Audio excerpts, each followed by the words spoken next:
Though Atammiri had regained her messenger python and brought her back to Uli, darkness still lingered over the land. The once vibrant village now lay in ruins after the betrayal of the elders and the devastating attack by the greed-driven men of Izako.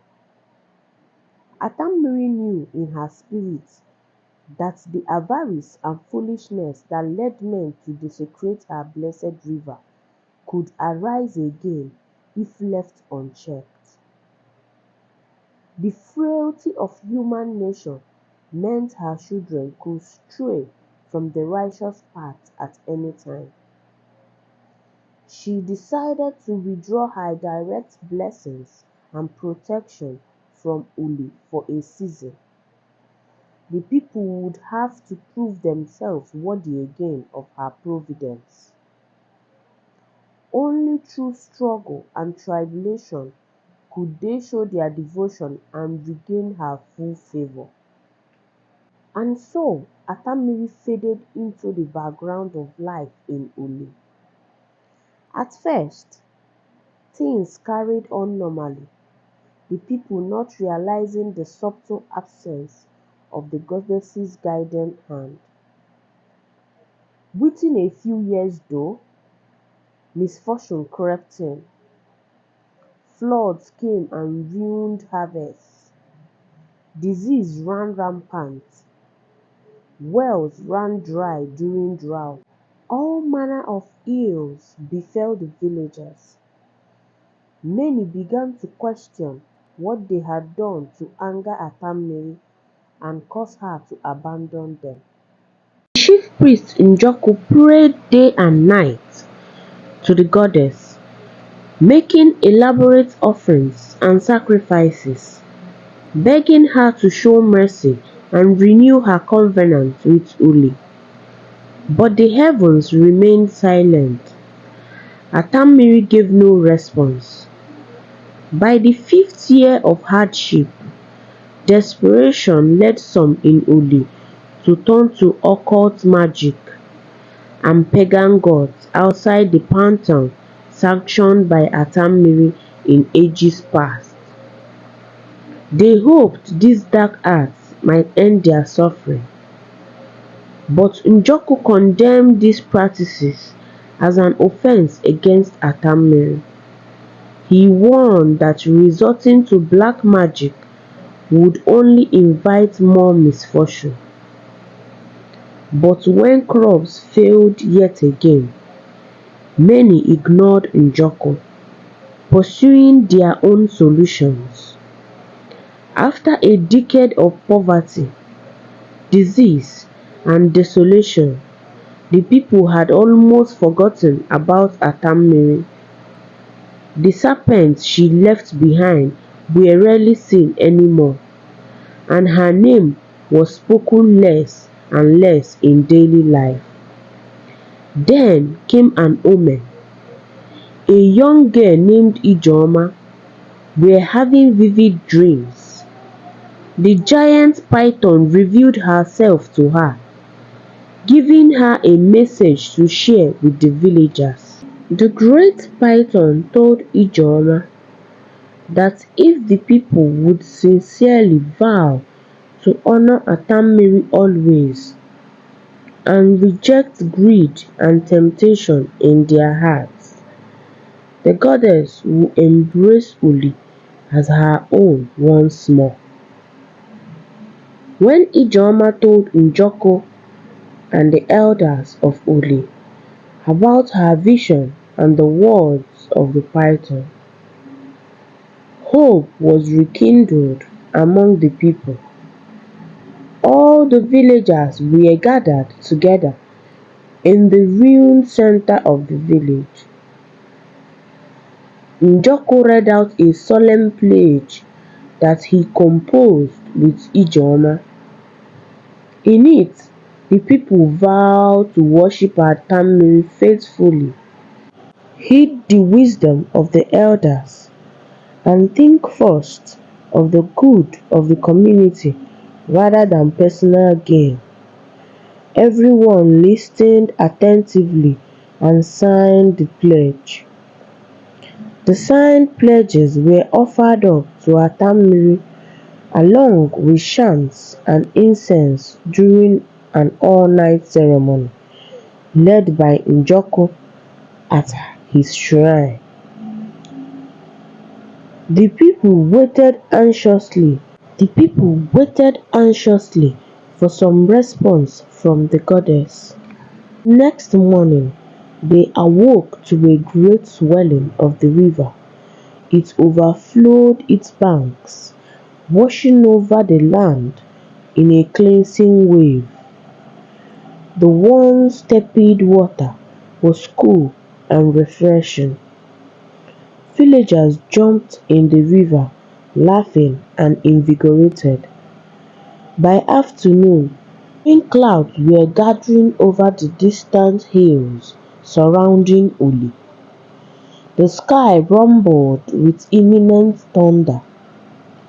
A warm, steady rain began to fall, soaking the decrepit huts and fields of the village. It was the first good rain in years. Over the following weeks and months, life returned to Uli. The fields became fertile again as rains came regularly. The wells were full and clean. People seemed revitalized, greeting each other warmly and sharing food. Njoku gave frequent sermons, encouraging the villagers to keep their pledge to Atammiri. He called them to put aside anger, greed, and jealousy, and to think of those in need. The chief priest reminded them to always be thankful for the goddess's blessings. The giant python was spotted once regularly, coiled in a rock in the middle of the river, or swimming powerfully beneath the surface. On occasion, he rose up and accepted tributes and small animal sacrifices from grateful villagers. By the rainy season's end, the harvest was robust. There was more than enough food for the leaner, dry months ahead. Uli was prosperous again. The goddess has renewed her covenant. In honor of Ijeoma, through whom this reconciliation was achieved, Atammiri gave her a gift. She summoned the spirit of the young girl and transformed her into a second divine python to serve as a messenger from the forest grove. This new serpent bore gleaming copper scales and eyes of emerald green. While Atammiri's first messenger dwelt in the river again, Ijeoma's spirit guided the forest pool and trees. The goddess now had two faithful servants to watch over Uli. In the 2 decades since Atammiri had restored her blessings upon Uli, the village prospered and grew. Njoku continued as chief priest, now aided by 2 apprentices, being groomed to take his place upon his death. The fields expanded as new families settled in the area. Drawn by tales of the goddess's renewed favor, the market drew traders from villages many miles away. Uli became a destination for pilgrims seeking Atammiri's blessings. Within this influx of newcomers also came unease. Njoku noted some residents did not attend his frequent sermons or partake in offerings at Atammiri's shrine. They continued worshipping gods from their hometowns. The priests disregarded these troubling signs at first, but before long there were rumors of arguments, then brawl between a group of zealous youths who resented immigrants not honoring Atammiri as foremost deity. One night, a family of traders from a far village were driven out violently, accused of not showing respect to the goddess. Their wares were ransacked and huts burnt down. Njoku condemned the act, but no one spoke up identifying the perpetrators. Njoku went to Ijeoma, who now lived in a small riverside hut since she had become the second python messenger. He asked her to seek Atammiri's guidance about the growing division in Uli. The next morning, the copper-scaled python visited Njoku and spoke. The goddess wished to remind the priest about balance. Unity did not require absolute conformity. As Uli grew, its identity would expand, provided their actions were peaceful and righteous.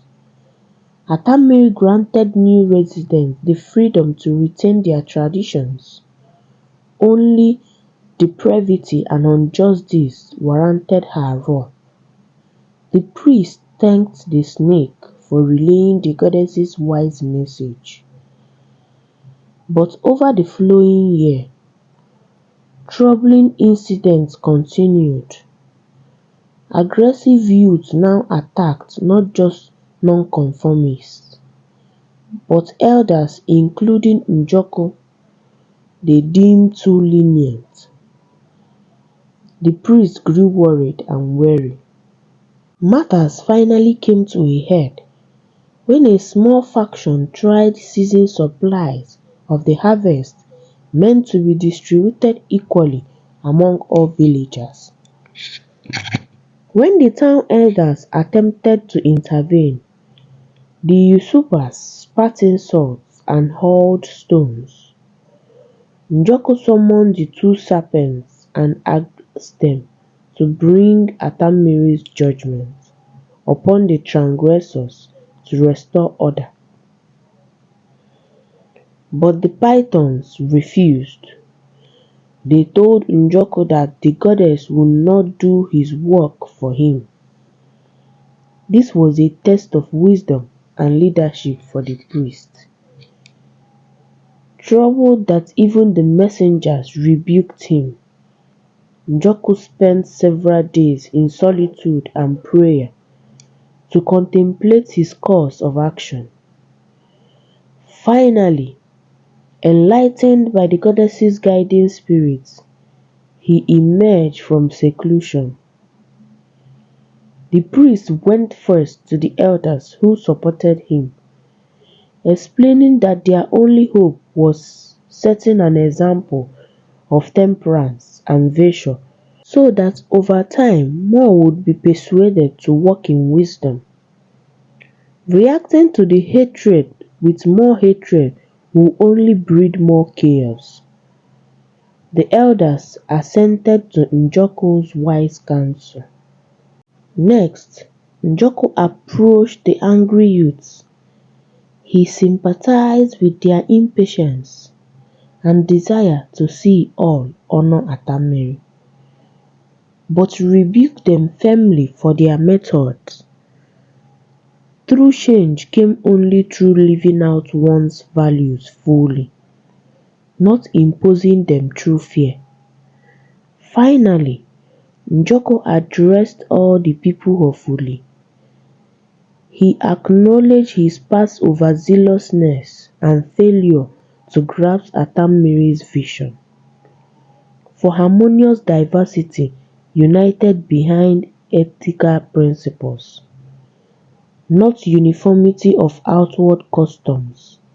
The priest asked for forgiveness. Moved by Njoku's humility and courage, most in Uli united behind him again. The angry minority raged, but found themselves without followers. Their movement dwindled, and peace slowly returned.